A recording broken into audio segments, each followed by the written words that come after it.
Nestled in the stunning seaside village of Brighton, Otago, is the Brighton Caravan Park and Boat Hire. This caravan park has 26 power sites and 3 tent sites on a level area. The owner owns 19 caravans, and in addition there is 3 cabins and 2 studios on site. There are female and male ablution blocks as well as a covered barbecue area. Over the last 5.5 years, the owner has set up this business to run with relative ease, as most of the caravans have permanent residents. A great add-on to the business is the boat hire, which has been an extremely popular attraction over many decades, with the boat shed itself being 150 years old.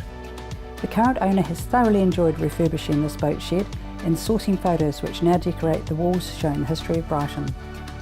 On site is the owner's modern, roomy 4-bedroom home with an open-plan kitchen, living area, second lounge and 2 bathrooms, one being an ensuite to the master. The back door leads to a large parking area. The 5-bay garage has a bathroom which includes a shower, toilet and vanity. The home overlooks the caravan park and has views of the Otakaya Creek and their very own small island. The Brighton Township is 20 kilometres from Dunedin city and has a primary school, dairy, cafe, surf club, bowling club and the popular Brighton Club, which has regular music jam sessions. If you can envisage yourself owning this successful business and living in this idyllic setting, give me a call today. Jacquie Sutton, ABC Business Sales.